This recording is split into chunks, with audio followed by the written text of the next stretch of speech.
Primeiro, pare de fazer as coisas a fim de que as outras pessoas vejam o que você está fazendo. Porque Deus fecha os olhos para tudo aquilo que você faz a fim de se promover para os homens. É o que ele vai falar, é o que Jesus vai ensinar para a gente na parte 1 do capítulo 6 de Mateus. Então, ele está dizendo e ensinando para a gente nessa primeira parte sobre isso. Para de fazer as coisas para que as pessoas vejam o que você está fazendo. Porque se você o faz dessa maneira, Deus mesmo do céu fecha os olhos.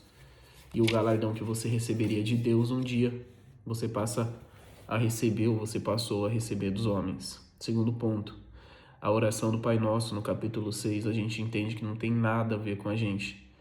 Tem tudo a ver, ou melhor, não tem tudo a ver comigo, com um indivíduo, com uma pessoa. Toda a oração do Pai Nosso é no plural, então tem a ver conosco. É sobre uma unidade, várias pessoas em uma.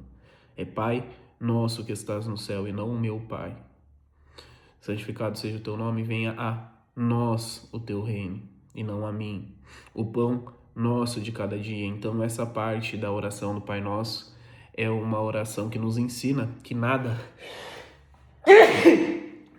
tem a ver com o indivíduo em si. As nossas orações, quando Jesus nos ensina a orar, ele está dizendo: não ore por você, ore por vocês.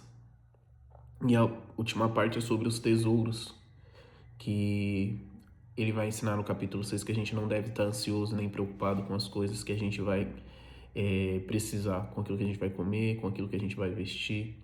Então são essas 3 coisas que eu quero falar com vocês aqui hoje.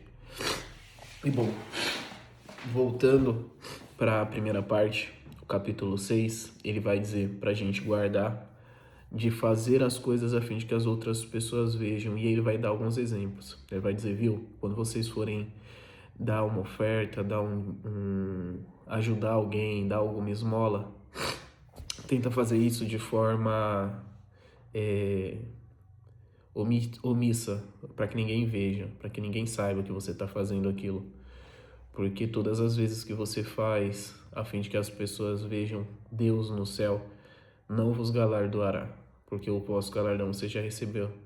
Aquilo que a sua mão esquerda, aquilo que sua mão direita fizer, não permita que a esquerda veja. Então esse ensino que ele está trazendo aqui é algo muito importante, ainda mais para os nossos dias, onde existe um perigo muito grande. A gente vê uma quantidade muito grande de pessoas que, por conta de um celular como esse que está me gravando aqui agora, passa a fazer as coisas, filmando tudo que está fazendo para que as pessoas vejam.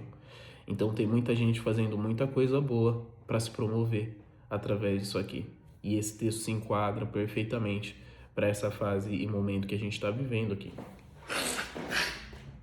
Segunda parte, a parte da oração do Pai Nosso. Jesus vai falar: quando vocês forem orar, orem assim: Pai Nosso que estás no céu, santificado seja o teu nome, venha a nós o teu reino, seja feita a tua vontade, assim na terra como no céu, e o pão nosso de cada dia nos dá hoje. E depois ele vai dizer: perdoai as nossas dívidas, assim como nós perdoamos, e não nos induza às tentações. Então entenda, toda a oração do Pai Nosso não é sobre um indivíduo, é sobre um corpo, não é sobre uma pessoa, é sobre uma comunidade. Então Jesus está dizendo aqui: sempre que vocês forem orar, não orem de forma egoísta, não orem pensando somente em vocês, somente em você. Seja uma pessoa que compreendeu que a vida é sobre nós, nada é sobre mim, na individualidade. E quando a gente entende isso, a gente começa a ir para a segunda parte da oração, que é quando Jesus explica que o perdão é algo que está condicionado ao perdoar. Então você só recebe perdão de Deus quando você perdoa. Talvez você está assistindo esse vídeo aqui e tem mágoa de um monte de gente. E Jesus vai dizer que na mesma medida que você perdoa, você será perdoado. Se você não perdoa o seu irmão, Deus não te perdoará. Então resolva as pendências que você tem com o seu irmão. Resolva as pendências que você tem com as pessoas que fazem parte do seu convívio. Não fique guardando rancor de ninguém, porque a Bíblia diz que se você não perdoar, você também não alcançará o perdão.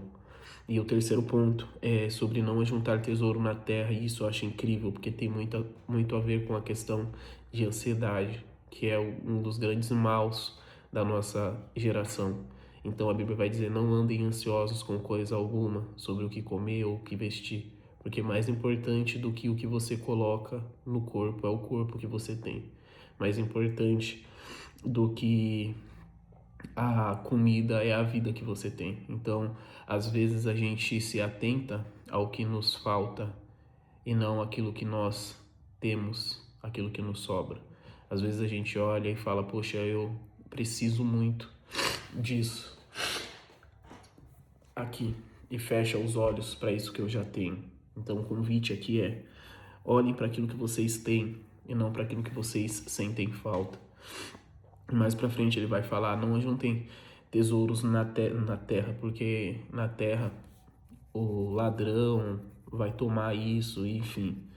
Mas ajuntem tesouros no céu. Aqui Jesus ele está fazendo o que ele fez no capítulo anterior, fazendo com que a gente entenda que a parte mais importante da vida não é os 80, 90 ou 100 anos que a gente vai viver aqui na Terra, mas sim aquilo que a gente vai viver na eternidade. Então ele está trazendo um panorama de quem junta tesouro aqui e de quem junta tesouro lá.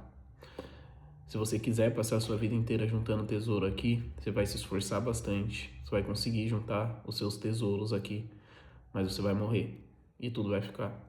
Um ladrão pode vir e roubar, mas Cristo está dizendo: se você fizer essa junção de tesouros, se a sua maior preocupação for reunir tesouro no céu, ninguém poderá tomar.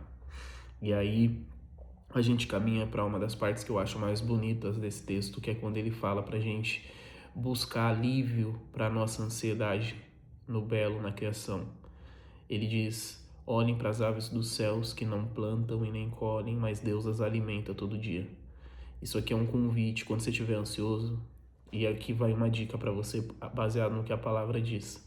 Quando você estiver ansioso, admire a criação de Deus, porque na criação nós veremos o cuidado que ele tem. E é isso que ele está falando aqui. Quando você estiver ansioso, olhe para as aves do céu. Elas não plantam e nem colhem, mas não deixam de comer. Olhem para os lírios do campo, que eles não costuram, mas nem Salomão em toda a sua glória se vestiu como um deles. Então entenda que a nossa maior preocupação precisa necessariamente ser a eternidade. E quando a gente começar a ficar preocupado e ansioso com as coisas daqui, o convite de Cristo é: olhe para tudo que eu fiz, olhe para tudo que eu construí e entenda o quanto eu sou cuidadoso. E se eu cuido de todas essas coisas que vocês estão vendo, imagina de vocês.